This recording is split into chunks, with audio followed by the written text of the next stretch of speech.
Well, hello, everybody. It is Wednesday afternoon, 3:30 p.m. Threw you a curveball there. I had a last-minute appointment, had to bump the time for a half hour. No big deal. Everything is working just the way it should be on this guy. Because Dennis gave me a physical before the show. The appointment was for a contractor inside the house. But I figured, you know what, Dennis, you've been watching videos on YouTube about how to give colonoscopies, and I'm due for one. So I let him use the cell phone camera and pile up free, everybody. Thanks, buddy. No problem. I got on those big rubber gloves and I said, just relax. My phone went into one of those waterproof cases and yeah, he's good to go. I'm good to go. In fact, he even said, he goes, this reminds me of when I was on the farm doing this to a cow. And I was like, well, that's kind of hurtful. Especially since I'm not from a farm. So, wow, it's pretty amazing. Nah, your wife is. But leave it to Andy. We were just talking about who likes to keep this a nice PG show and who goes down. Well, the colors came out. You know, our guest who was so gracious to be able to help us out with the timing, he's in the back room. And yeah, I can't wait to introduce him. We got lots of questions to ask. We do. Randy Howe, hello. And Randy, thank you. Popping links. Look at that. Paul's website. Rocketfiction.com. You guys should go there. And if you can, while you're watching this, and just check out some of the artwork. It's really cool. Yeah. Let's see. Marcus is in the house. Joe Bernardo, Dan Genovese. What is up? Eric Cutfuls, hello. Willie Wankanobi, there you go. Brian Blevins is here. Brian, oh, would you look at that? I'm happy to see my favorite people side by side to give us another. Why, thank you, Brian. I appreciate that. Live long and prosper, Brian. That's right. And we do have a guest. Oh, wow, it just started pouring out. That's nice. And yeah, that usually means that, oh, wow, it really is. That usually means our internet's going to take a crap at some point here. At some point. Because that's how it rolls, guys. So, yeah, so our guest is Paul Rivoche. I first saw his work on some Superman covers. I believe that was the 90s. And, of course, one of my favorite characters, Tom Strong. He did some stuff in Tom Strong's Terrific Tales, which I just thought was fantastic. So without further ado, hello, Paul. Hey, guys. How you doing? I'm good. How are you guys? Good. If you're ever in town and want a colonoscopy, this guy will do it for you. Yeah, no, I've been there, done that. Yeah, but Paul, you're supposed to do it like every 5 years. It's not one and done. You get me right into another topic away from comics. Well, I mean, I don't know how you guys roll up in Canada, but down here we like to check that every 5 years. Once you that's big pharma stuff, Andy. I'm not on board that train anymore. So man, I had to do it every year since I was 29. Yeah. So I hate them with every fiber of my being. But I find it's been good. So I just had mine, month and a half ago, and now I'm good. And not on the farm, though. No, but they know him so well, his doctor's office, since he gets it done almost yearly, that when he comes in, they give him flowers and chocolate. They're like, hello, Mr. Turner. Here's your dozen roses and box of chocolates. Now drop your pants. At least now they put me out. The first one I ever had done was a Flex Sig. You stay awake for it. You get to watch the whole thing on the monitor. Don't know why we're talking about colonoscopy. Is this TMI for your audience? You said you like raunchy, so I guess it doesn't matter. Real quick, $2, Randy Howell, thank you. A special hail to my fellow Canuck, Paul Rivoche. Oh, hey, look at that. There you go. Well, we like to kick the show off with new guests. Dennis, take it away. So, Paul, since you're the first time on our show and we couldn't wait to meet you, we always like to find out, in the world of comic books, you know, everybody has their origin story, how they got into it. Tell us your origin story, what got you into comics, maybe like your first comic as a kid, if you bought them or given them, and how you got in the industry.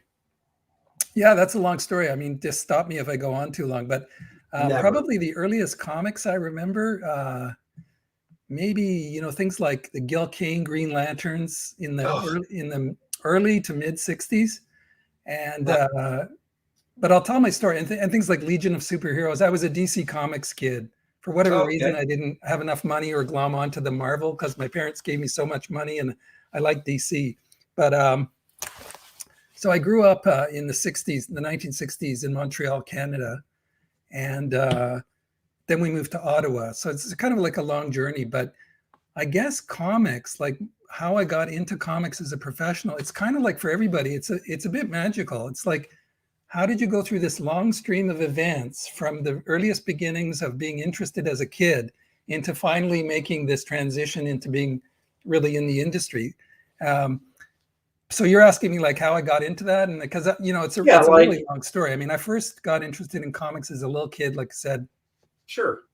After church, we weren't that churchy as a family, but we did for a period in Montreal in the 60s go to this church downtown. That's relevant because maybe even as a bribe, I don't know, my parents or my mother, they would give me money after church, and there was a little comic shop across the street. I guess they could watch or whatever, and sometimes I have a dim memory of them going with me, but I remember the delight of going into the shop, and they didn't have a spinner rack in this shop, but they had it all racked like in that older style in a big wall.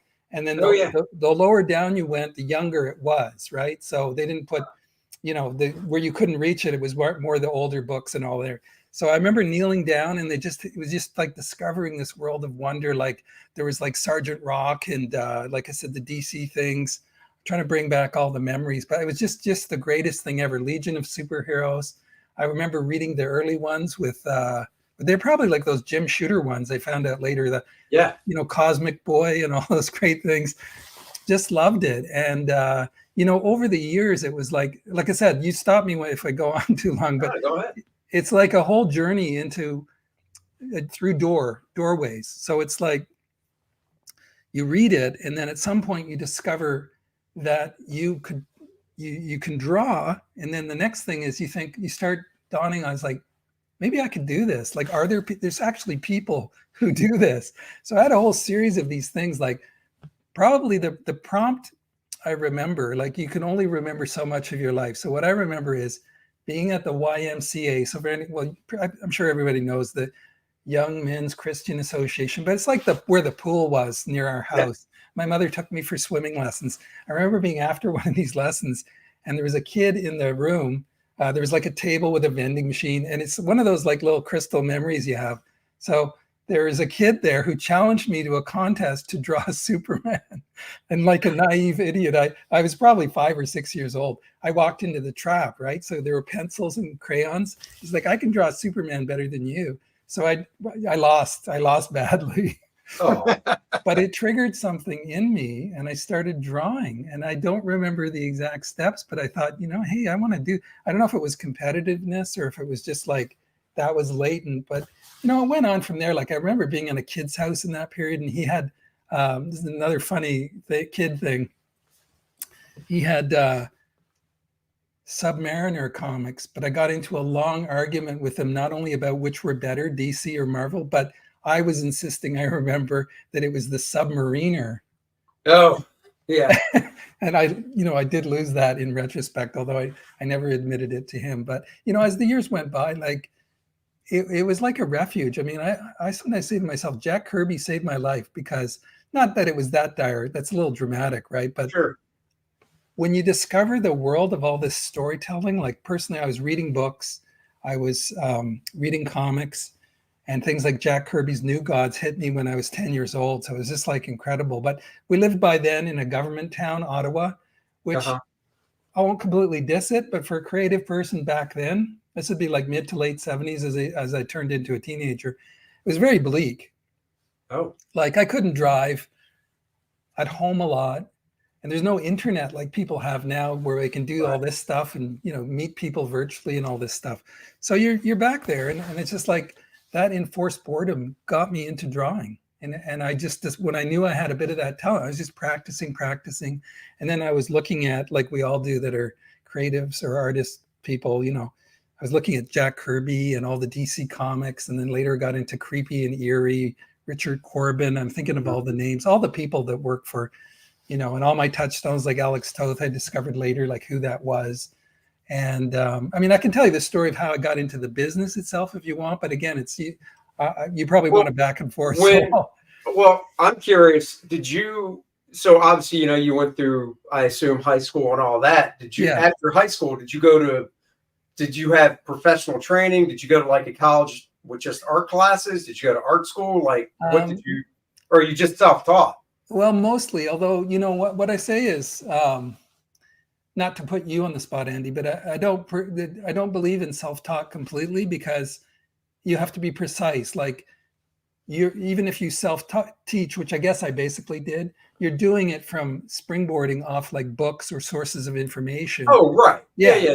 So it's just not that I didn't really go to a school. Like I did, what happened was, at the end of high school, I had been late high school, I had been discovering comics and making some connections in Toronto, because there's a guy called Ron Van Loon who ran the Silver Snail comic shop up here. And he, for a time, got into publishing, doing something called Andromeda, which was black and white comic book magazines. And so he did that for a bit. And it's again, a bit of a long story, but I met him and he asked me to draw a comic. And I spent a lot of high school doing this very rendered comic. Finally got published. And then I was like, Toronto's the Mecca. I gotta get there, because that's where something will happen. Because there was virtually, I mean, there wasn't very much of a comic industry in Canada. Right. But even in Ottawa, there was nothing like now. People wouldn't understand. There's nothing, like no graphic novels, no internet, no comics creators really that I know of. I mean, there might have been a few scattered people, but It was a bit of a freak thing. So I went to the University of Toronto. I had several places I could have gone to after high school, but that was a purposeful pick, because I knew I wanted to be in Toronto, where I had met through this Silver Snail connection a few different artists that were here.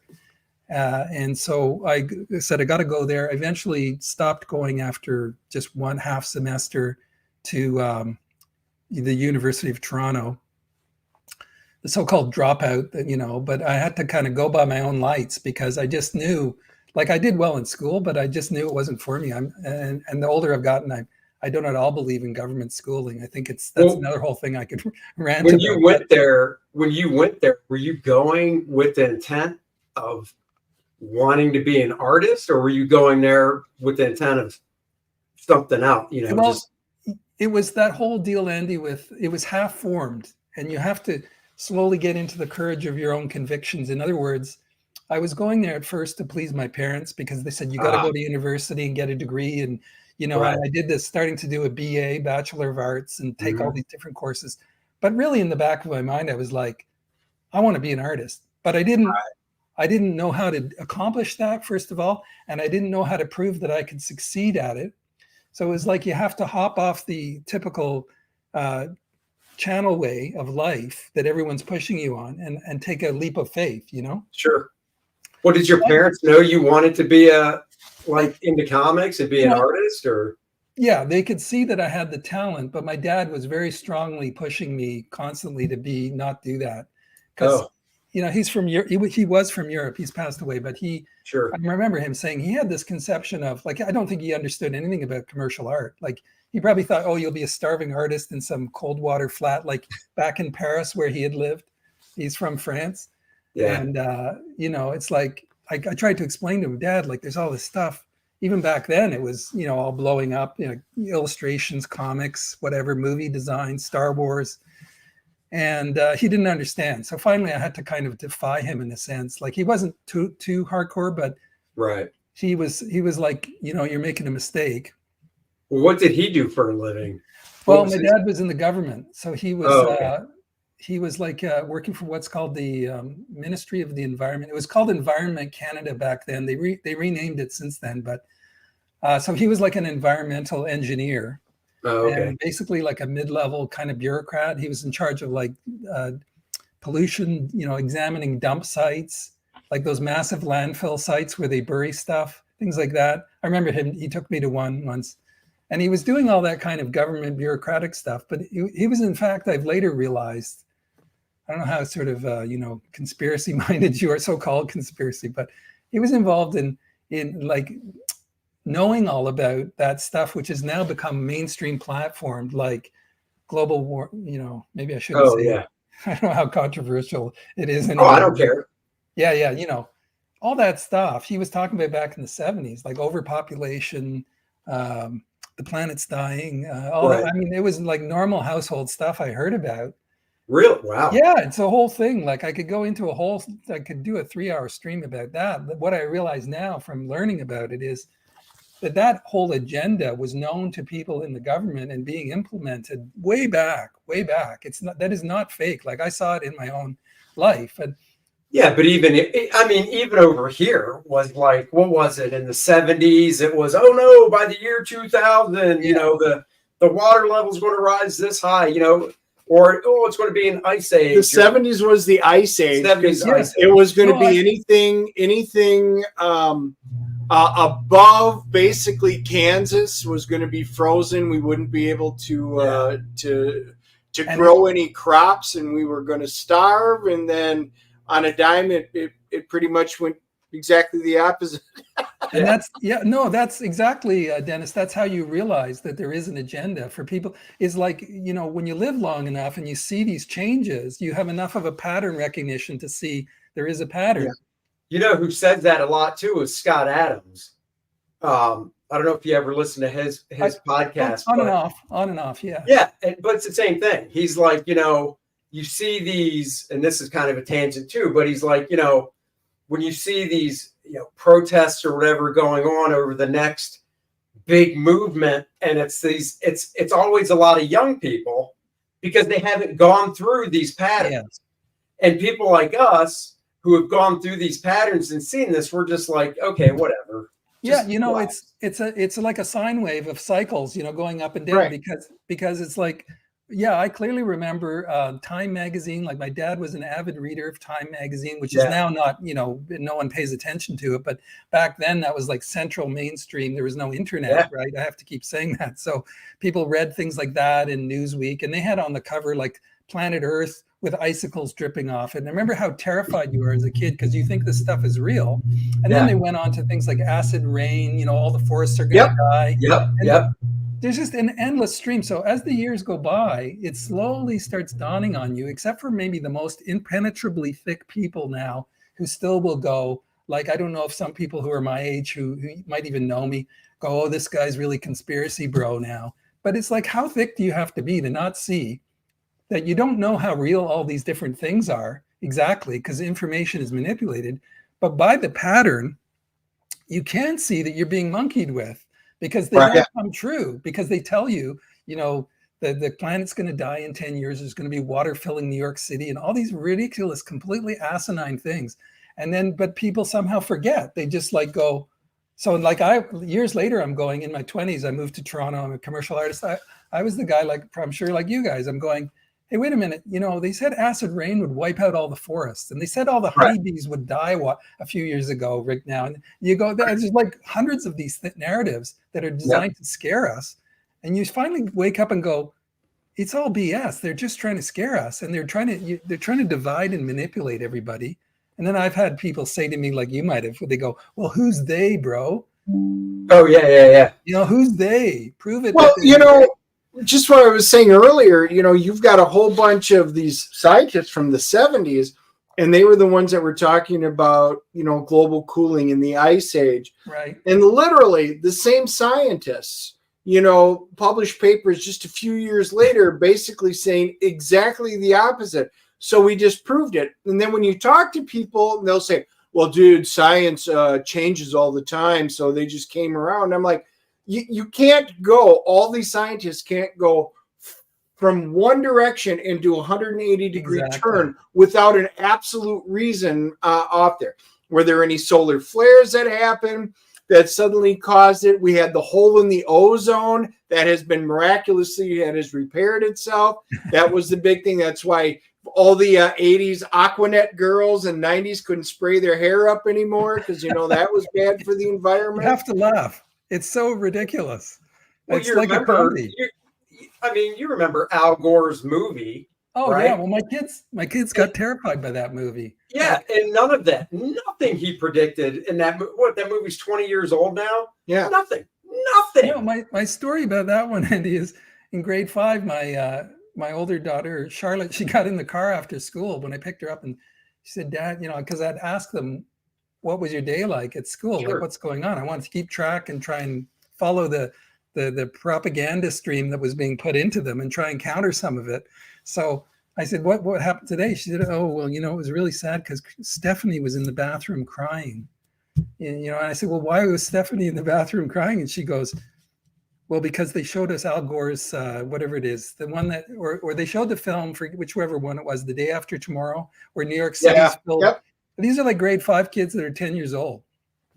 And I said, and my daughter said, and she believed it. And it's like, Dad, are we going to die? Is New York City going to get covered with water? And I was just like, first of all, I said, no, they're lying to you. And I tried to explain that.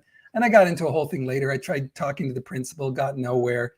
And that was part of my red pilling, to understand that these people are just repeating narratives. They're not all necessarily in on some big conspiracy, but a lot of people, even in some of these school structures or big information systems, whether it's media or schools or whatever, are just people who, they just want to go along to get along. They may be semi-low information themselves. Right. And so they're just repeating stuff. But unfortunately, that one got me annoyed, because you don't want to be terrifying these poor little kids that grow up believing all this stuff that is just invented, and it's manipulation.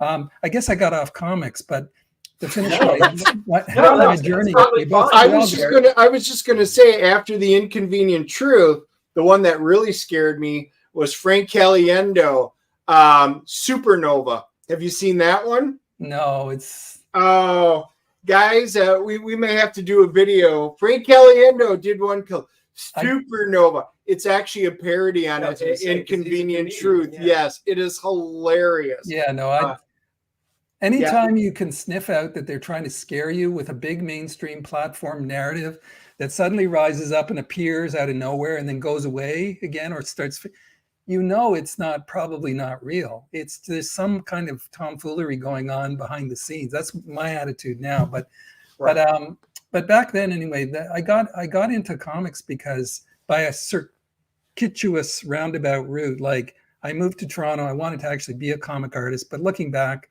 I didn't know anything. I was like the high school. We're all probably like the high school artist.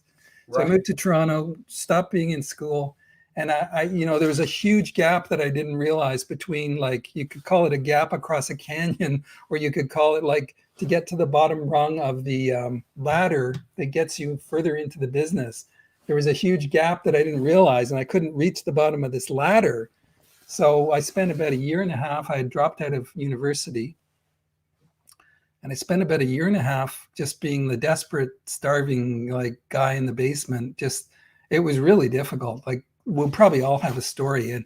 And eventually, I mean, again, I'll make a long story short, but I one day it was like a sort of a movie. It was December of, I think, 1979. And I'd spent at least a year in the wilderness of, like, being unemployed, having dropped out of school, not having proved, like, how am I going to get into this business and sort of, let's call it monetize my own art so I could be in the business. Sure. And one day I thought, it's one of those little prompts from God or the nice angel on your shoulder, because he said, go to the comic shop. You're not doing anything. You're sitting in this basement apartment. So I slowly trudged to the comic shop, and there's snow falling slowly in slow motion, those wet flakes that kind of stick to you. And I'm like, in Toronto, miserable winter, I go in the comic shop. The guy behind the counter, I don't remember who it was, but in our chat, because that was like, oh, I'm getting cheered up. But he said, hey, Paul, did you hear that the Nelvana Animation, which was doing TV specials back then in Toronto, said they're doing a feature animated film, and it's like a science fiction film, and you should go apply for that. And it's like it's a story I tell about. You never know when there's those one turning point. Yeah, it's like a branch point to a whole new thing in your life. And it's like a small miracle, because fortunately young me grabbed onto that and heard it. And I got onto it like a dog on a bone, because I had no work. I had no direction. It's like, how am I going to go forward? And I don't remember how I did it, but I kept bugging them. Like I kept going back, because I didn't have any training. To answer your earlier question, I hadn't gone to an art high school.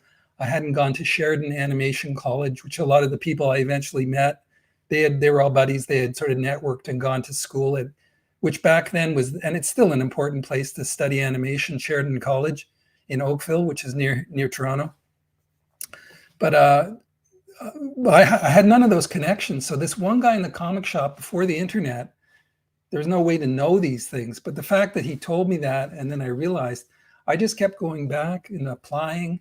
And that's a whole another story. But eventually this one golden day, the guy said, so Paul, I think he phoned me. He said, he asked me to come in or something. And he said, so, we've looked at it. He had asked me to do these like tests. Mm-hmm. It was a man called Frank Nissen, who's I think still working in LA. He's worked for Disney and all kinds of stuff. Oh, cool. And he was into heavy metal and Mobius and all this stuff. He said, I want you to go off and draw like Mobius, which I practiced. I brought it back. So one magic day that he said, we're going to hire you. You're going to be a background artist, layout artist, and we're going to pay you $400 a week. So that was like 1979. And that was just like it was like the heavens opened, like the ray of light. Yeah. Literally. I tell people I was on a euphoric high, non-drug for like 2 days solid, because That's it was awesome. Like, what happened? Like, I've got money, I'm meeting people, I learned a lot, I'm in a business now, I have a professional accreditation and credit by doing this on this film. So it went on from there, and there's lots more stories involved with that. But that was my first sort of validation or acceptance as being a professional. Eventually, I sort of got into comics. It's a long story, but I never did study comics as a full-time thing. Right. I kind of called myself, and still in a way do. I mean, commercial artist, like I did advertising, book covers, I did illustration work in the 80s. When my family was young, and we had all the traditional things, the mortgage and the expenses, I did tons of advertising art. And and so I've dabbled in different comics, but it's really, I mean, to round it all out, it's really only now, and with this whole CG and crowdfunding and internet thing that I finally dawned on me, like, okay, that's really the main direction. And being welcome like this has been great.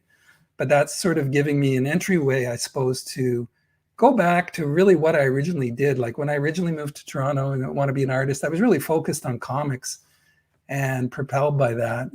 But I later discovered I love all this stuff: animation, comics, illustration was great. Advertising was great for money, but mostly not for creativity. It was really just. So I said, I remember the first stuff I remember seeing. And I can't remember the time frame, so hopefully you can clear it up. Were the Superman covers? Yeah, you did. And I just thought they were so cool because it had my first impression was, it's got a little bit of a Bruce Timm type vibe to him, Yes. But then the blacks were real chunky and thick, and I thought that was really cool. Well, I'm still trying to work out. I like drawing in different styles. So it's always working out. What do I do and what works for the thing? If it's your own thing, you just do whatever you want. If you're doing a commercial thing like commercial comics for DC, I was trying to work out like what's my identity, and I didn't really ever do that many. I kind of on and off. But what you're talking about there, like when I did those Superman covers, and I did a few batches of them, and again, not really all that many compared to most pros that are doing exclusively comics work. But back then I was doing a lot of work for Warner Brothers Animation, so I think I was influenced by the Bruce Timm. Okay. Yeah, like I was doing storyboard art, a little bit, 10% storyboard art, and a whole ton of background design art, which became my main thing. But it was really just influenced by that. But then I was kind of like experimenting, really, And so I did a bunch of covers. I think those ones you're talking about, Andy, were for maybe Eddie Berganza, and then I did a bunch for Joey Cavalieri as the editor, and I did these Return to Krypton. I can't remember, something Krypton. Sounds right. So I just was fortunate that I made some connections. I was never like super in the business, but I made some connections and got some work, and had a chance to experiment. Yeah, so. Did you color those as well, or did you just do the black and white? Yeah, no, they were color. They were the early days, I guess, of computer. I mean, it's so much better now, but Yeah. I think I did those on a tablet, not a Cintiq. Right. Where you're looking at your screen, but you're drawing down. Yeah, you got used to that whole thing. Yeah. And eventually I could afford a Cintiq and bought that whole setup, which was just great. So I computer colored them, but I did them, most of them, in the mixed way of like doing an original piece of art, scanning it. And I'm really pushing myself to go back to that because I love using computers and screens and digital and all, but it's like there's just something, tactile about using the, pen and ink or whatever. Oh yeah. Yeah. So I've got to go back to it because I got like in bad habits, and if you call it bad, from doing so much advertising art and getting really proficient at Photoshop, and it's like easier. It's sort of a different thing though, because is it easier or not in the end? I mean, you're dealing with layers and files. Yeah, there's drawbacks to both. I mean, I like doing, the comic book stuff. I'm doing back on paper, old school, because that's how I got in, and was doing it. And then you have an original to sell to collectors and things. So which is always good, right? Well, I don't sell my stuff, but okay. It is. Yeah, he doesn't. Hey, Paul, we've got a couple of questions, so let's get those. So Joe's asking, so Paul, are you first generation? And what is the proper way to say your last name? Oh, well, my family, we all don't agree on it. I don't think there was any pronunciation guide. So some people say Rivoche, and I started saying Rivoche because I thought it sounded more dignified or something. I don't know. So there's no that way, but the way I use is I just say Rivoche. Like as far as first generation, I'm not sure what that means. Like, well, your dad was born in France. Yeah. He was actually born in Russia, to be precise. Okay. And then where was your mom? Where was your mom born? My mom is from England. She's still here, and she's from England. And, so first generation means, because you said you were born in Arizona, right? Yeah. Right. So you're first generation because your parents weren't born in the U.S. or Canada. So you're first generation. Yeah. And if with Rivoche, I would have said French. Yeah, I always say I'm a transatlantic kind of person because I had I like it, the benefit of, I was born in America. We grew up in Canada, but in Montreal, which is the French part of Canada, at least in my young life, Montreal and then Ottawa. But Montreal particularly, of course, is in the province of Quebec, which is the French-speaking part, although there's English. But because of the, by virtue that it was in Montreal, it was like a meeting point of all these streams. In other words, you had the American comics, you had the British comics, you also had European comic albums like Tintin, or you guys would call it Tintin, which I loved, and Asterix, and all these other wonderful European things. So I grew up with this bizarre mix of, like, I call it transatlantic because in the middle of because it's like, I just loved all of them, and I didn't have a side. Like, I loved American DC comics and a few Marvel. But I also equally loved, British comics like Eagle Annuals. Frank Bellamy, the Thunderbirds, all that stuff. And then there was the other British things, like I grew up as a younger kid reading Rupert, Alfred Bestel, or E.H. Shepard illustrations for Winnie the Pooh.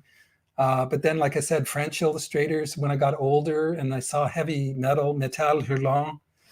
I loved and still do is one of my top 3 artists, Yves Chaland, who's like a cartoonist, and Mobius, of course. What's he known for? Because I don't recognize the name, but Yves Chaland. I wish I'd pulled out an album, but I'd have to go off screen. But he did Freddie Lombard albums. Mostly, I think he'd be well known for. He did this whole series like that. And he did a lot of advertising illustrations too. Just a brilliant illustrator. And for me, he was a real touchstone, or whatever, a guiding light maybe, because when I was in around early 20s and struggling, I saw him. Unfortunately, he passed away. He died at about 30 in a tragic car accident. Oh, damn. Yeah, I met him briefly in the summer of 1989, the year before he died. I was in Europe, and I phoned him up, and I went to see him, this illustrator, Yves Chaland. tragically, I heard a year later that he died. But he was inspiring to me earlier than that, because he was an example that I saw of somebody who his art was earlier art was a bit struggly, like he was doing a kind of, I don't know, half-baked version of Alex Raymond American stuff. Oh, but wow. when I watched his published stuff, within a few years, he blossomed into this like amazing stylist, and everything working. Like, you'd have to look at the art. I should probably use examples. I should probably do a video on my channel about that, and explain my enthusiasm, because he's not that well known for North American audiences. But I mean, I learned so much by studying his artwork about design. It's not really DC Comics type stuff, but it's all about design and elegant staging, silhouettes, graphic shape, just wonderful stuff. So yeah, do a video. I'd watch that. Yeah. Oh, sure. Yeah. Since I started doing that, I got just this like an airport of stacked up planes waiting to land in my brain of like videos. That's how I am. So I know what you mean. Paul, Brian's asking, Paul, were you a Doctor Who fan? Unfortunately, no. I'm sorry, because it doesn't mean I dislike it. I just was never.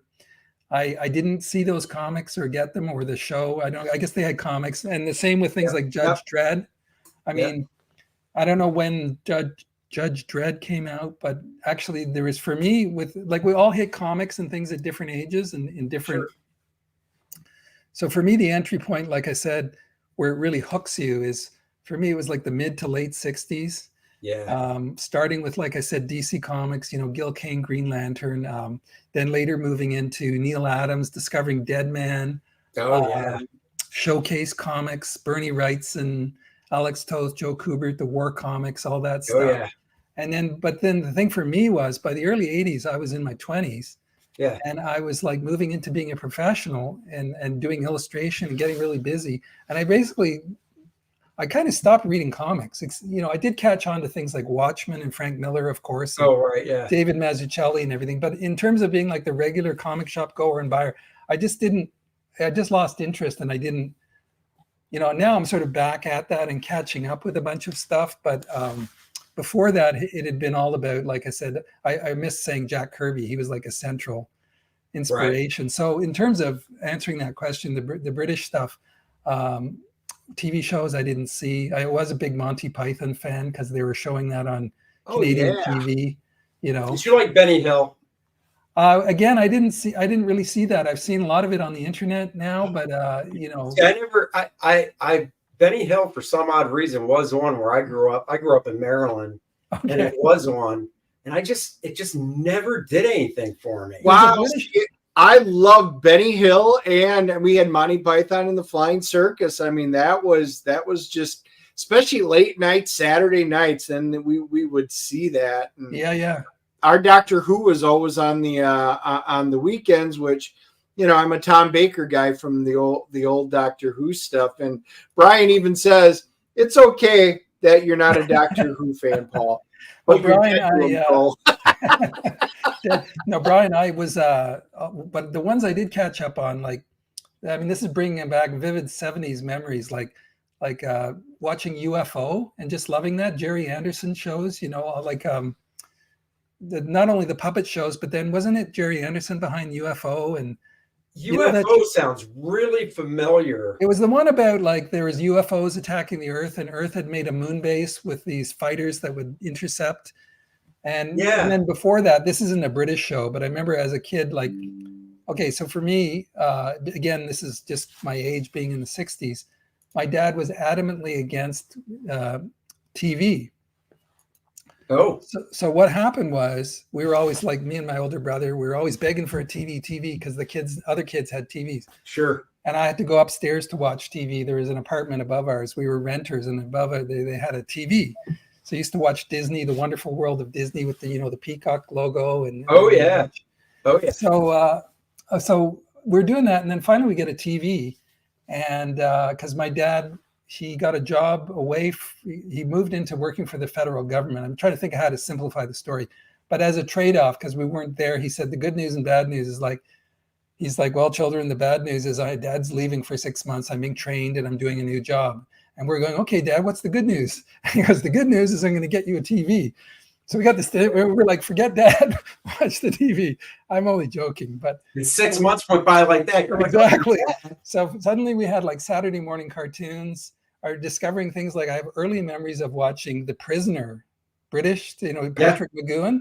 And it just blew our minds. Like I was like, I don't know, 8 or 9 years old, whatever it was, watching. And I was like, it just was great. It was just great watching this. Things like The Invaders, if you remember with, oh yeah. What was it? Was it Roy Thin as the Star? I forget. I do not remember. The lead guy. But again, that was about a mysterious alien invasion where the aliens were disguised as humans, but you could tell because they had 6-fingered hands.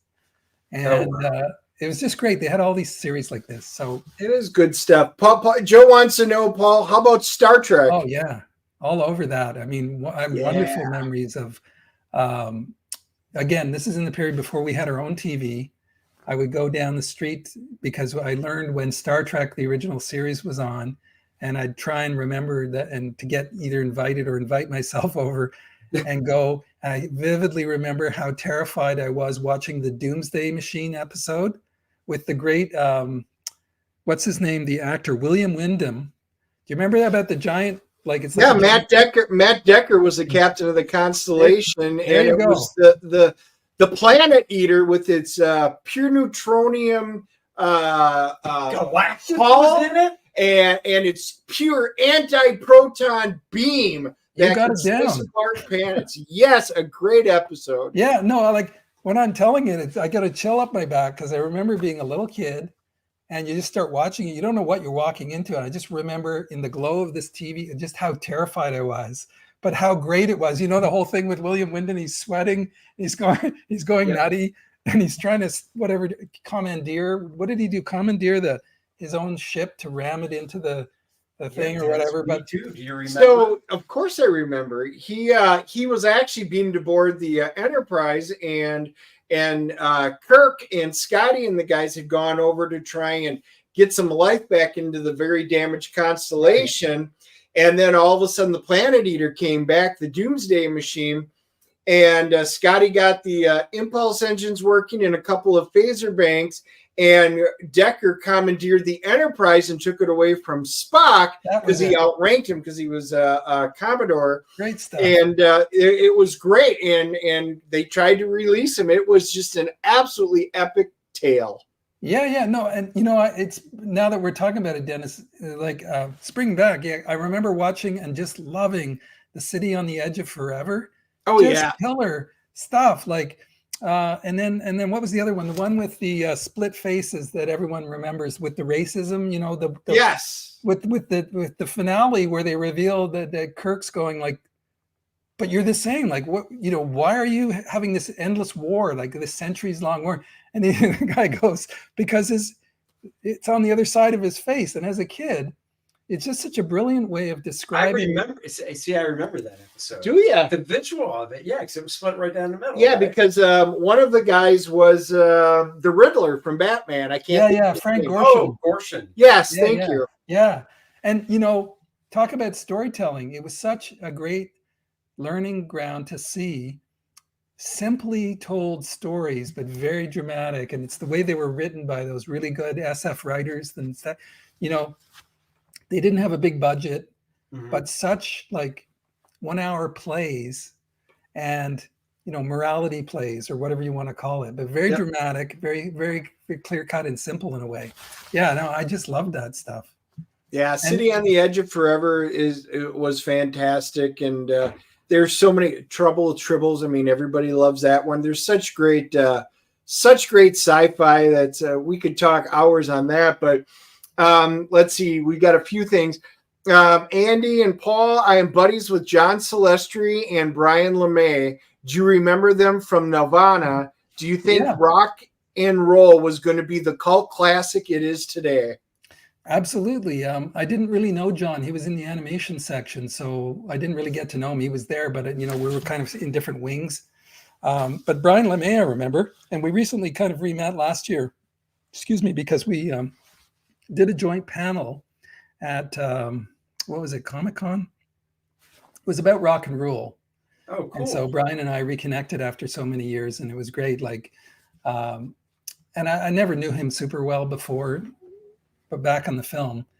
But because I think he was working in animation too. You just by the chance who you get to know. Right.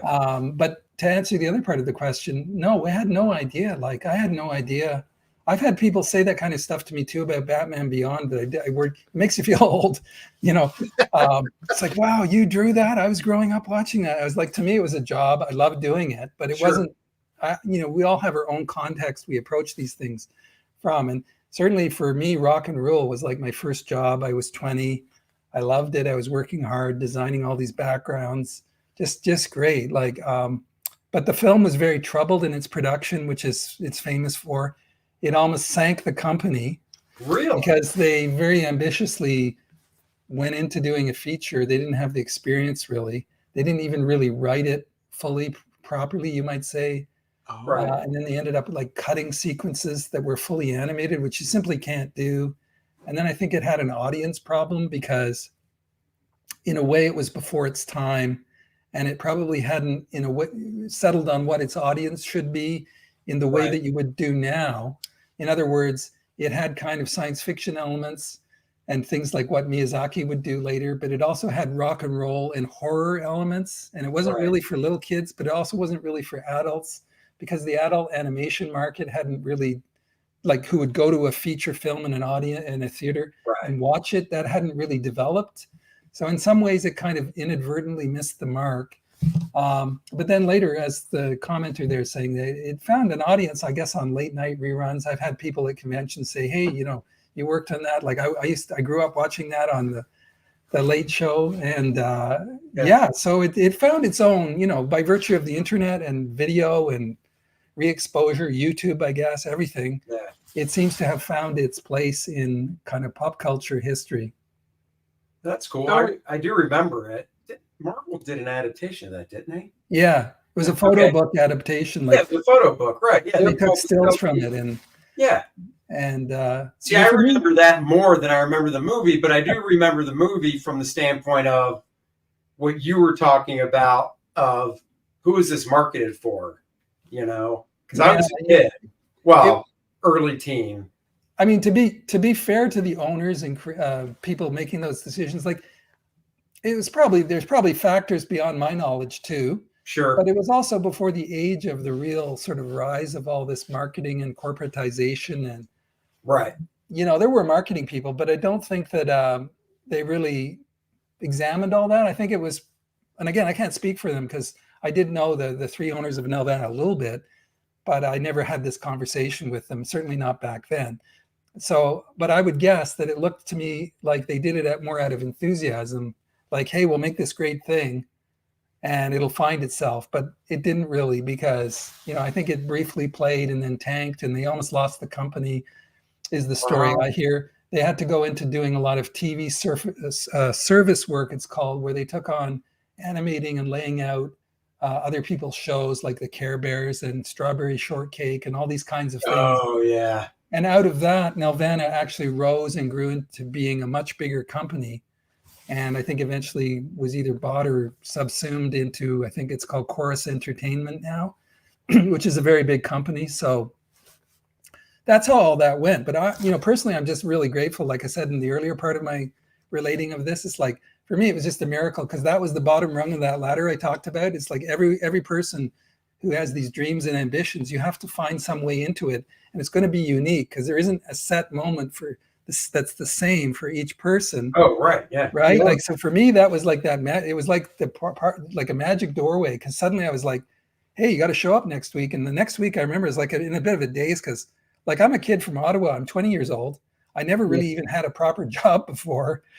And I'd been to university briefly, living on my own for a year, but kind of being like any 20-year-old, I was like scattered and just like barely probably eating. And then suddenly I got to show up. So of course I said, like, to myself, yeah, you're damn well showing up. I got on the little Toronto streetcar, trundled over to this place.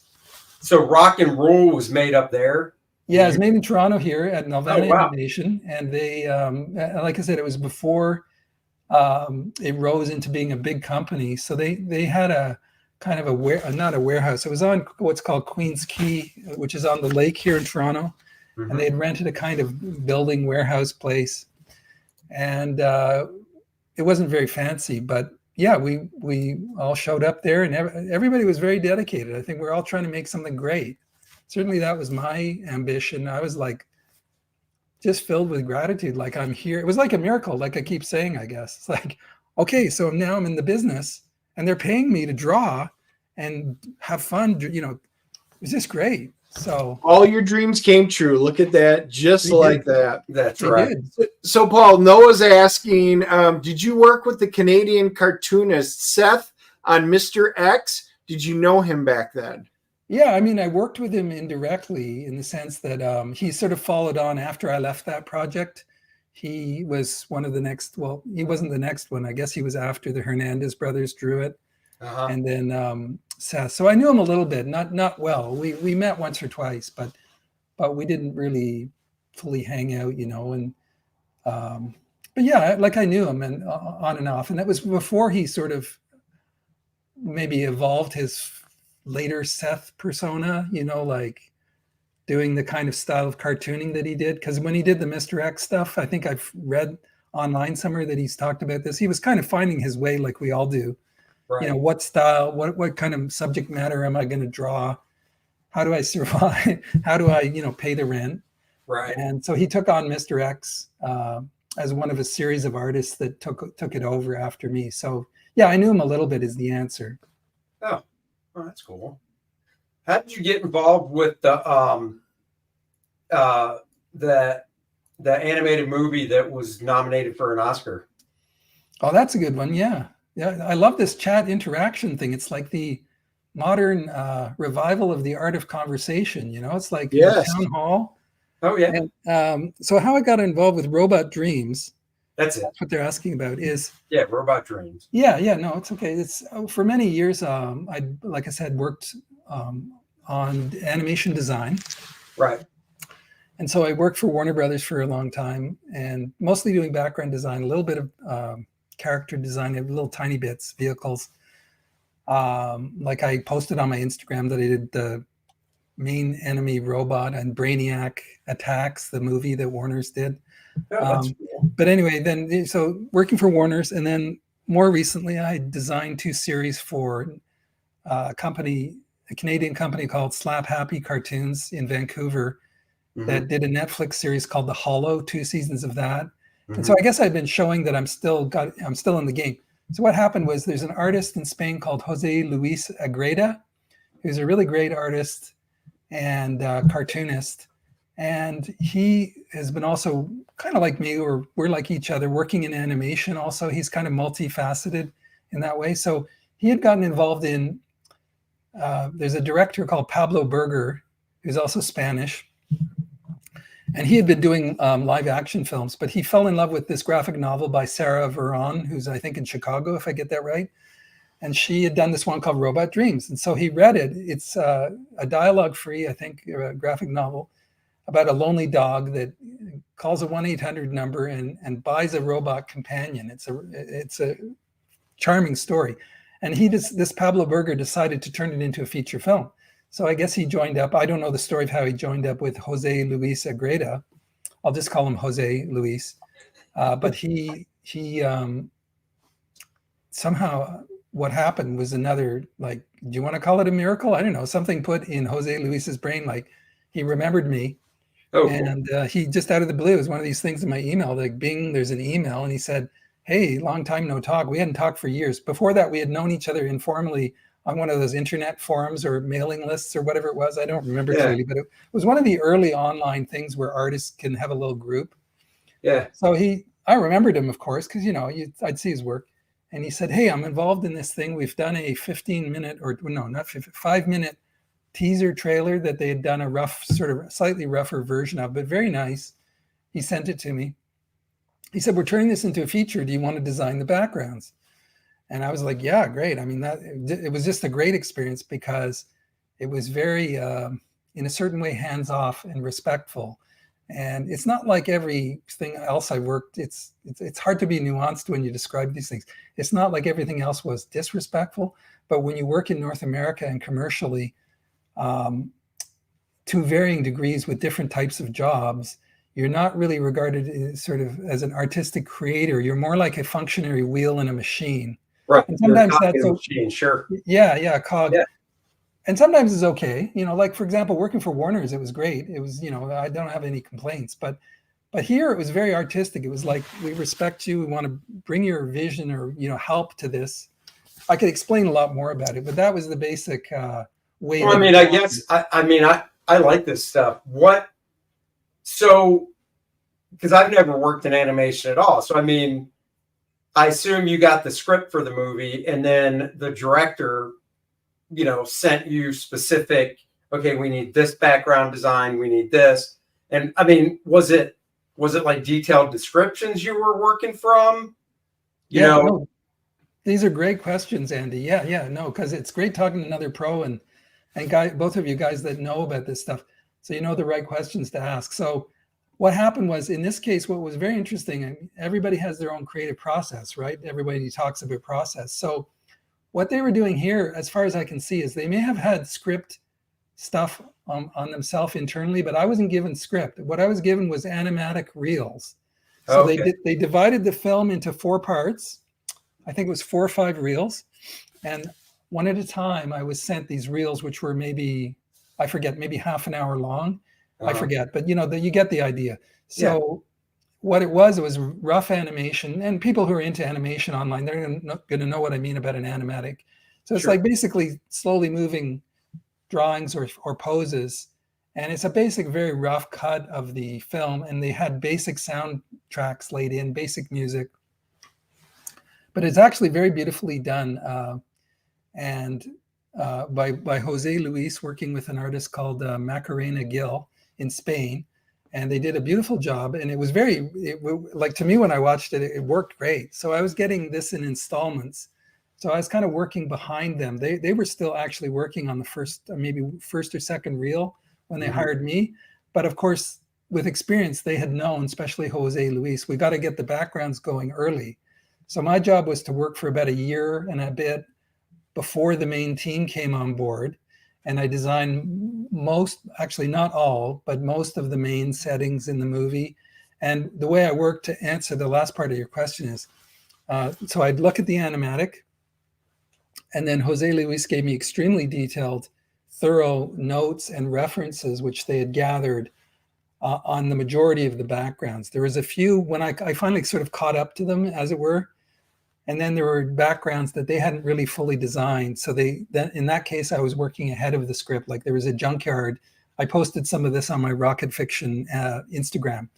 There was a junkyard, scrapyard scene, and they hadn't actually sort of figured out what they wanted. So I went ahead and gave them suggestions. In other cases, like in the dog has an apartment in New York City, and they didn't have the final drawings, but they had all you might call the set decoration. So they gave me, like, we want this kind of couch. And sometimes it would be a whole folder full of variations of things. Oh, right. It'd say, like, it has to be in this ballpark, because they wanted a certain look. It was set in the 1980s in New York City. The apartment was something called a railway apartment, which means that these apartments are in a long line with the front. I guess they were old tenement buildings or brownstones that were cut up into thin strips of apartments. So by virtue of that, you always had like these windows at the front and went in a long line. There wasn't like a different configuration. It's kind of cool. It was something I didn't know. And so they gave me references on all this, the different dressings. So there's a whole mixed thing. So some of them were kind of in the middle. Like there's a bowling alley. I'll just tell you this briefly. There's a bowling alley that's really fun. In the middle, the dog has this kind of dream sequence where he meets a snowman that comes to life, and he follows him to this bowling alley. So Jose Luis and Pablo said, we want to make it like the bowling alley in The Big Lebowski. And then if you watch the movie, they have a bunch of funny in-jokes that are references to things in The Big Lebowski. If you know that movie, Really? Okay, yeah. Yeah, it's a very funny bowling alley sequences in The Big Lebowski. So that was like my starting point. You can't copy it exactly, but I basically did a riff on how that, like, I would just look at all these references and influences, and then I kind of put them away and just create and try and make what works that will fit with the purpose of the animatic. Because of course, you're always trying. Here's my Alex Toth reference for people who say you have to plus the material. He was always talking about plussing. So it means that you don't destroy the person's work before you if you're in a team. Right. You don't take it off on a weird tangent for your own purposes. You figure out what the story point is and what the drawings before you are, and you just add to it. So what I was doing there was like, okay, I get it. I got to keep it within this boundary. Like it has to be this kind of bowling alley. And, you know, I went from there. So like I said, working on Robot Dreams was great. It was just fantastic. And then the fact that it eventually, when it got released, we had no idea, like, how's it going to be received? Yeah. You know, it went on to be one of the top 5 competing for the Oscar against Miyazaki, Spider-Verse, and a few Nimona and a couple of other films. So that was a great, like, you know, great feeling. Like, yeah, who can complain, right? Yeah, that's cool. That's really cool. Joe's asking, did they start teaching you the newer processes such as 3D than the animator table standard? Not sure what the animator table standard means. I don't know if he means the old animation tables, but no, I didn't really. That was a good thing there, is that I'm by no means a dinosaur or an insister on staying in the past, because I love to stay current. And so I'm very Photoshop and that and using the internet, but I'm not, I haven't delved into 3D or all that stuff. But fortunately, in the pipeline for this film, as they call it, the production process, they just wanted drawings and they just wanted good design. So I did them in Photoshop on my Cintiq, and I'd submit those. And because it was a 2D film, I should point out, if people haven't seen it, it wasn't a 3D film, so it didn't need, I think it didn't need 3D kind of versatility. I don't even know if they used maybe a little bit of 3D animation to animate some backgrounds, but the surface look of it, which I love, is it's a graphic novel brought to life. Right. And what's really unique about the film for people who see it, it's going to be out soon in North America. I think I've seen it advertised for Apple TV streaming and maybe in May, but don't quote me, but you can look it up. But the great thing is that it's got no dialogue, just sound effects and music. That's perfect for you. Actually, it's funny because when you said the graphic novel had no dialogue, I was like, oh my God, that is Dennis's favorite type, and they're so hard to find. And then you said it was about a dog that called a 1-800 number for a companion. And I'm like, oh my God, Dennis is a dog, and he does call 1-800 numbers for companions when his wife's out of town. Wow, isn't that amazing how that works, Andy? It just came all together. When you do the backgrounds now, do you just do the line art, or did you do did you submit all full color, or were you just doing, like, you know, basically like line art? Yeah, no, you're hitting me with all the good questions. I would about 90% line work. There's a few that I did in tone just for my own fun. Like when I did the Scrapyard one, I just played around with throwing a layer of tone on it, but I didn't go too far because basically my job was to do line drawings very cleanly in perspective. They made a decision to do it in 3D perspective in the sense that it's depth, right? It's not a flat style cartoon like Warner Brothers, you know, where they do very decorative flat. Yeah, so the camera just has to move sideways. Right. Which are beautiful. I mean, the Chuck Jones cartoons, all those things. But this one, it was like I was hired partly because I'm good at doing perspective. So they wanted like a real existing space.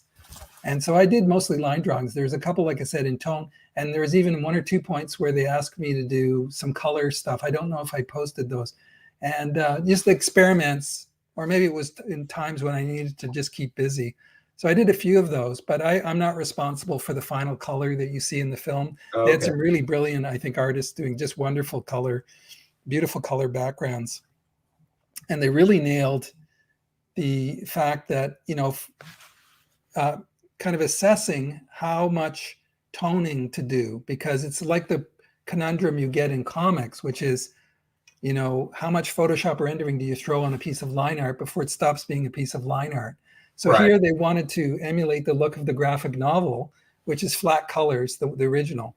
But I think they would probably know that if you have a close-up on a giant screen in a theater of just flat color and a line, it can be like, say it's a face or occupying most, it can be a little, sometimes not interesting enough. Right. But and then the backgrounds, you get into questions like, okay, you have a realistic perspective drawing background. How much texture and rendering and shading should you throw onto that. So they added a little bit of that, and I think they did it exactly right to me. There's a little bit of texture and shading here and there, but it's mostly a very graphic appeal type movie, mostly flat colors, but some very nice lighting and tonal choices, which is really what sells the work when you make the right value choices and the right color schemes that pop. Like I said, I'm a guy who just, thanks to the internet, I've been going back, and when I have time in between this whole circus of things to do, look at things like those Neil Adams covers for Batman, Detective Comics, and Nick Cardy, all those guys, just brilliant stuff. Like so simple but strong, and the lighting, particularly like Neil Adams. Oh well, Neil brought a different level of color to DC with. Wasn't Neil pushing for the K-tones and stuff, using more of that back then? Because I guess they weren't. I know Neil innovated some stuff at DC when it came to color. Yeah, I think they did wash overlays or something. I read. I don't know directly because I was reading them, but I'm trying to remember. Was Jack Adler? Was he the main DC guy back then? That Neil was. I can't remember. Yeah, I read all that stuff in magazines and. But what it was is really a course in when you have a strong foundation, you don't really need the fancy printing, because you look at those, they're cheapo printed. Oh, yeah. But some of them to me look just extremely beautiful. I don't have my Bat Lash cover I hold up every time, but Bat Lash, Nick Cardy, like just beautiful pieces of art to me. When I look at them, they're so well drawn and composed. The colors are very simple and graphic. And it just they knew how to they knew the techniques that worked for the printing capabilities they had. Exactly. They had newsprint, not the best when it came to printing capabilities, and they really did some great stuff on those covers. The covers weren't newsprint, but even in the interiors. Yeah, no, I know exactly what you mean. And to answer Brian, I'm just kind of working out what to do in my next phase of my artistic journey here. So I've started doing YouTube videos, as you can see, on my Rocket Fiction YouTube channel. And as far as art, I need to figure out my next art project. I'm going to be drawing. I have some ones I've drawn already, various pieces of art that I'm probably going to sell, commission style art. I'm trying to kind of work out all these moving pieces. But if there's an interest in people of new Batman Beyond type art, I do have some ideas about drawing some scenes like that with the character, because I mostly did the backgrounds. As far as the actual literal background art that I did for Batman Beyond, it goes in two parts. The first part was all real on paper, and then later I moved into doing most of it digitally, the coloring. And then finally, I think the very end, maybe all of it. But the fact is, I didn't have most of the actual Batman Beyond art, because back then I was shipping it physically. I'd scan it, thank God that I kept scanning, but I physically shipped it all to Warner Brothers. The latter bit, I started keeping it back and just sending them scans as the internet was getting better. And I have a little bit left. I got to go look at my little drawer, but I may sell some of that. I may hang on to it. I don't know. But, simply if either in the chat or on one of my sites or whatever, if people are interested in things that I could do, or, I'm a working artist, like all of us. So I do plan as a component of what I'm doing to do more commission style drawings. It's fun, keeps me going. I might make videos out of some of them, all that kind of good stuff. So if you have things you're interested in, I'm very glad to hear it. And please let me know. Yeah, heartbreaking. So, or if they're talking about, I'm trying to watch the chat. You guys watch the chat. I'll watch. We keep trying to bring it up, and I'm posting Paul's rocketfiction.com. It has links to all of his platforms, his stores. You can social media hit him up. So if you've got questions and you want to see anything, you guys can just go there for all the access. For those of you that are just on YouTube, I did put all the links and everything down below. That's right. So you guys will have all of that. And then we did have, Jimmy was asking if you were self-taught. Jimmy, hate to tell you this, but go all the way back to the beginning of the show. That was one of the main questions, and Paul goes into great detail on his back history. Can I comment on that, or do you want to keep doing chats? No, you can comment. Yeah, you can make that No, I comment. didn't want to interrupt your chat reading. No, go ahead. Well, I was self-taught, but I think that what I realized through that process is that really in the end, we're all self-taught. So the way we talk about these things, and I hope I don't sound like I'm jumping on that phrase again, because I'm not. No, I'm go just ahead. trying to kind of pontificating about it. Like you realize that in the end, we're all self-taught in the sense that we're inside ourselves and we internally have control of how much we absorb or try and focus on. And externally, there's just sources of information.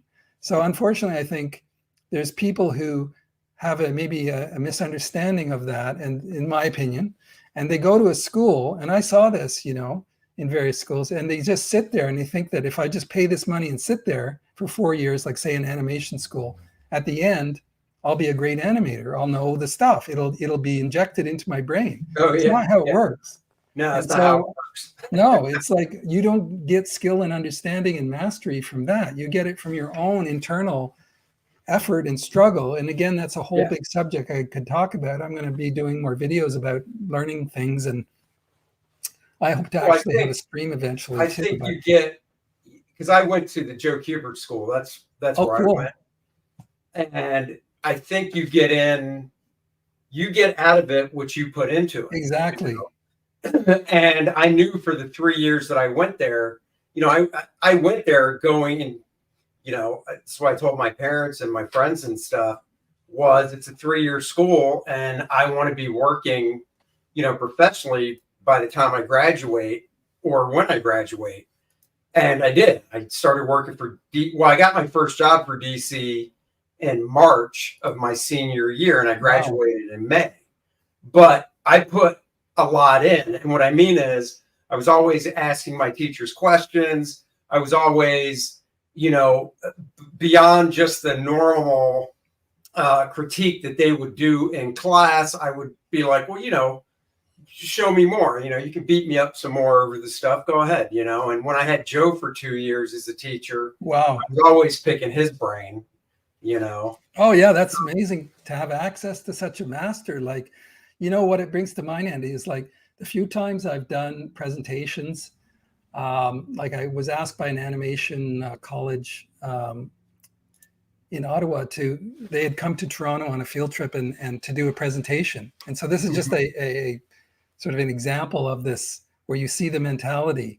So I was in a room, and they were staying in a hotel, and they had the boardroom or whatever, the conference, and the students were all there, and I do my shtick, my talk about animation and show drawings. But when you look out at the room, when you're in that position, and you can see the spectrum of interest, let's call it. Yeah. So right at the front, there was a whole bunch of eager students. And after the presentation, they all came up to me. They had drawings that they had done. They wanted me to critique it. I remember we were talking about animation layout. They were like, I've got access to somebody directly. They knew I worked on Warner Brothers, right? In the mid, there were a bunch of people this was before phones were everywhere, but they were just kind of like listening, but they're kind of like this, they're just sort of like, And then in the back row, there's a whole bunch of those like party guys or whatever. I don't know if they're party guys, but I remember vividly, they're leaning against the wall, like napping, because they probably had been up too late on their field trip. And now I cannot categorically say that all of those guys would be failures, because maybe some of them were uber talented and they got in the business anyway. I have no idea, but I'm saying that it was for me a very visual illustration of you want to be the people at the front, right, who take responsibility for yourself. And especially with this internet, you've got access to endless reference, endless free information, and and that's like, when I went to the Kubert School, 88 to 91, no computers, any of that. Yeah. And every class, I'm trying to remember how the classes were. We didn't change classrooms. The teachers came to the classroom, except for life drawing. Life drawing was in a totally separate room. So, when you went in on the first day of class, school, whatever, wherever you sat, that was it for the year. So I know in my first year, I was like, I want to be in the front row because, closest to the blackboard and, whatever. Now, I will say in my third year, the senior year, you got to be the cool kid. So I was in the back row with some of my friends. it wasn't for lack of interest. It was just, third year, it was a little more relaxed with what you were doing and stuff. Yeah, But when I would, I totally get what you mean about, you can see like lack of interest, because I've given a couple talks as well. And, you can definitely tell if it's talks that people sign up to go to, then they're all very interested because they signed up to go. If it's a talk where it's like, hey, here's these 20, people, they don't have a choice, then yeah, you totally can tell like, oh yeah, they care, they moderately care, they just don't want to be anywhere else. Well, they're just avoiding whatever else they had to do to be here. Yeah, no, I mean, that's exactly right. And I mean, to round out the thing about self-taught, like I, relatively speaking, grew up in this kind of pop culture wasteland of Ottawa, Ontario, and in the 70s. And I had to be self-taught because all I had was like very simple things. I had like a stack of Chris Foss paperback covers, the British. So, I was trying to teach myself airbrushing by just looking at these. That's all I had. No interest. Acrylic paints. I was fumbling around. Sometimes I'd do something cool, but other times it'd be like, oh no, I'm useless, and it would fail. Have to get up and go back to high school and wait to get after class, and go home. And then I had Jack Kirby comics and different ones and puzzle it out. But basically, you realize what self-taught means, because then I got into, I briefly actually went to the art college, but I realized they weren't teaching me anything, the real skills that I wanted. Right. And then, I went on from there, and I basically took it in my own hands to just read the books, do the practice. I went to life drawing on my own volition. For a short time, I even hosted my own life drawing thing I had a shared studio in the 80s with some other artists. So I remember, phoning life models. They'd come over, we'd all draw them and pay them. And it was just things like that. It was like, you have to be self-motivated to be a freelancer in the first place and keep creating your own bow wave in front of your boat, your own carve into reality, which is really what you guys are doing with CG and what I think Ethan did with his all streaming. And, it's like, you're pushing forward, right? Because his story, I don't know. You can't go backwards, so you just have to keep going forward. And that saying, stay up with the times and stuff. I mean, if you're trying to make a go of this and do your own thing, YouTube, like we were saying on Grand Stream last week, YouTube's an integral part of it. I rank the top 3 as basically YouTube, Twitter, X, whatever you want to call it. And then, it's kind of a toss up, I think, between Facebook and Instagram. I mean, they're obviously both owned by the same guy. Yeah. You just kind of have to know what you're doing more with those when it comes to posting. But, I think Twitter gets a really good reach when you do postings and stuff. Graham nailed it. Facebook, oh, I maxed out at 5,000 friends. I do a post and the same 20 see it. Yeah, this is really useful information. I'm sure the audience, again, I'm sort of a veteran, whatever you call it. I've been around, but I didn't really realize clearly. And like I said, I make a point of not being the old guy retiring. I'm trying to keep up. But you don't always realize clearly, like in this sea of things, unless you have access to clear information. And there's a lot of confusing counter information. So that was really good to hear from Graham and from you, because I'm on this rapid learning curve. I'm very grateful to be learning all this stuff. Like, because I was for a long time kind of watching it and trying to figure out, what's the thing to do to actually get traction? Because on Facebook, I wasn't really getting traction. And then even on X, I would tweet occasionally, but then nothing would happen. Like there was no traction. And the one thing I did learn with Twitter, X, whatever, still not used to X, but I call it X-Twit, but it's X-Twit. Well, see, I can't because I call him X-Twit, so it gets confusing. And I just call him Twix. Right. You guys have a whole thing here. I just learned. All right. The one thing I learned with that is once I started building up more on that a few years ago is, you just got to follow people and, obviously follow back, fans and stuff that follow you. but also, go through and follow professionals, whether you know them or not, because people somehow it all gets around, and then you'll just start building followers more. And they'll tend to follow you. Like right now, we're at between 180, 190 live viewers right now, and people go on and off. 3/4 of them right now are watching it all on X. Okay. Right? So, 0. We are on the Facebook. Facebook is completely is just dead as a doornail, and all the rest of them are on YouTube itself. And so, like you were saying on Graham's show, Andy and Dennis, do you use StreamYard to do that? Yeah. Okay. Yeah, I mean, there's other platforms out there that I know people use, but StreamYard, when we started doing it, StreamYard was the one that the people we asked, like you're doing, were using. So we're like, okay, and it's simple to use.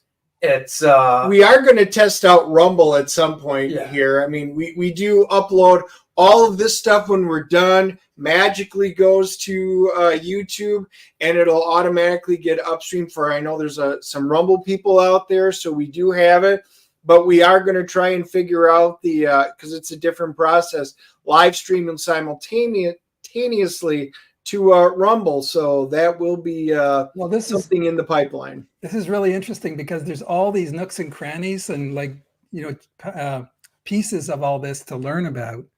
So like, for example, so when it's it all uploads. You're not storing these shows locally on your computer, or are you? Do you re-download them and store them off like on a hard drive? No, actually, so with StreamYard, there is a free version. We do the paid version because you get some more options and stuff. And so for the paid version we do, it stores 50 hours of recording. Okay. And then after that, if you're recording something that you want to keep, you better delete some stuff because it won't back up a record. So you have to. It does give you the option to save it. So let's say, for a reason, we decide, I really want this interview with Paul. Not if you go over 50. That's the point. If you go over 50 hours and you don't delete stuff to get back, 50, you can't. Well, that's not my point. My point is, if we wanted to save this interview, when we're done, I can go in and say download it and save it to our hard drive and keep it forever. Okay. But you could do that. That's right. We can do that. But I mean, if you have a YouTube channel, since this is on YouTube right now, I could accidentally delete the recording off of StreamYard, but I could always go to my YouTube channel and just download it from YouTube. As well. Yeah, I'm just kind of digging into the whole matter of data storage and the fact that with all of this stuff and streaming, you just get endless gigabytes of stuff. So what do you do? And you probably do want to save it, because if your channel did for some reason get deleted, then you don't have anything to and it's like, it is content that you're going to. Yeah, that would suck actually, because I don't save any of it. So no, I really don't. I mean, because right now, I'd have to go back through pages of StreamYard stuff, because right now we're at 47.9 hours, right? Of stuff. And by the time we're done with this, it'll be, 48 and almost 49 hours. So what I'll usually do is I'll just go in, and there's two things. There's one where it says delete recording, that's what it does. It literally deletes the recording. The button you don't want to press is the one below it that says it's delete. It's not video, but basically if you press that button, it deletes it from YouTube as well. Oh, that's the button you don't want to press. Yeah. Okay. Well, this is interesting. Yeah. Like I said, there's so much to learn about this stuff and I just love it so far. Like even just going into YouTube and learning, I mean, it's basic stuff for people that have been doing it, but it's new to me. So, the YouTube interface with the dashboard and all the analytics and different things. Yeah, it's very cool. It's very well organized. But like we were telling you on Graham's channel, until you get a certain amount of subscribers and hours on YouTube, the only way you can go live on YouTube is through StreamYard, because it backdoors it. And then you go multiple, like Dennis said, we're streaming to YouTube, X, Facebook, and once we figure out Rumble, we'll do that. Rich says, Andy told me he stores his videos on OnlyFans. Well, yeah, Dude, that's true, and you got to pay for them. Rich, and your bill is way I overdue. love Rich. Bill is way overdue, Rich. I'm going to send Dennis to collect if you don't pay up. Just Yeah. Well, guys, I know we really have to, we got so much more. We could probably talk for hours, but we are limited on time. And I know Graybeards is going to be starting. So, Paul, we're going to have to find a way to get you back on another time and Sure. talking. Anytime. We didn't even get through all the questions and stuff like that. Yeah, because I never got to I have all my Andy interview questions here, so I got to find. Well, we got to do that on your channel then. So there we go. That's right. I got to. You gotta figure it out, and we can do that on your channel. But another thing, if you did want to just have questions about stuff, what we'll do sometimes is we can queue up StreamYard almost like Skype or Zoom, right? It's Zoom. Yeah, yeah, sure. Whatever, and just talk like this, but it's not recording. So basically, just talk like we did before the show started. Yeah, if you just had questions, you can set it up. Just set up a time. Go in the room and chat. Okay, yeah, for sure. I appreciate that. If you're willing to share your wisdom and experience, of course, because you never know when the one thing, and that's why I even try and talk about my experiences. Where you never know the one thing you say can be really useful to somebody. And speaking of that, I should probably mention that it's just simple about in the rounding out part of this show. So I'm at Rocket Fiction. If people want to know more, I've got a newsletter that's been dormant, but if you sign up for that, it's easy to find on my website. I am going to be activating that, I realize, and doing probably like a monthly email newsletter, just something simple. And then also just, Dennis, I don't have a store yet, but I'm going to figure out how to add the functionality, or at least make it visible clearly where, if I'm selling things, I'll probably make it visible on my site and or put it into my newsletter, like, hey, you guys on the newsletter, here's my advanced tip, like a week early, I'm selling this stuff if anybody's interested in. So that's, I just wanted to mention that. Yeah, definitely. So guys, for those of you that are new, we'll go through a couple. You guys can always go to me, find me on YouTube, and mine's really tough, at Dennis Turner. Look at that. That's a pretty tough one. And you can get Andy's at Andy Smith Comic Artist. Right there. That's right. And then, of course, there's Paul's, www.rocketfiction.com, with all of his links right there, everybody. There you go. And guys, don't forget, it's that time where Dennis and I pimp our new project, Kor-Drath The Awakening, the hit follow-up to the smashing, fantastic Kor-Drath The Reckoning. This will be launching April 13th or 14th, definitely that weekend, Saturday or Sunday. We're going to nail it down. And if you go to the sign-up page, which is in the link is in the description below, and Eric just posted it, sign up, back the book, get this free Adriana trading card drawn by me, colored by Kelsey Shannon. And, of course, you'll get front-of-the-line shipping as well. So go sign up for Kor-Drath The Awakening. Yes, it was supposed to launch April 6th or 7th, but as Dan Fraga told me, that would be difficult because we'll both be in South Carolina for South Carolina Comic-Con. SC Comic-Con, baby. So we had to push it a week. There's the full cover for Kor-Drath by myself and Dan Lawless. Nice. There's the homage cover by myself, where I actually colored it as well, every now and then. Oh, and they picked it up last night on the Bro stream. Aaron was like, oh, look at that. Well, he knew right away what it was an homage to. Damn right. And there's Bud Root's variant cover, colored by Dan Lawless, that matches great with his first variant cover for the previous Kor-Drath book. So if you didn't get the first one, you'll be able to get it on this campaign and have both covers and put them side by side. Look at that. So, guys, go sign up and check that out. And Paul, thanks for joining us today. And we'll definitely have to do it again. Yeah, I'd love to anytime. And listen, I want to say two things. To everybody in the chat, thank you for participating. It's very cool that you're asking all this stuff and participating. It's a shame we can't answer all of the questions, but maybe if I come back, we can get to more of them. But thank you for participating, and especially thank you to Andy and Dennis for having me on. It's been great. Absolutely. You know it. Yeah, dude, and just reach out anytime if you want to just do a, off-air thing to answer questions or whatever. No I problem. probably will. Yeah. Yeah, If man. I get really stuck, I'll just be I'll be DMing you. Yeah, don't worry about it. Anytime. All right. Well, I actually don't have an outro to really play because Nice and Tight, my previous book that just shows the pencils, is at the printer, so no need to run that video. And we're waiting for the video for the new Kor-Drath. Kor-Drath. Oh, so that's right. Soon, everybody. So we'll just sign off by waving. Bye-bye. Okay. Bye, Live long everybody. and prosper.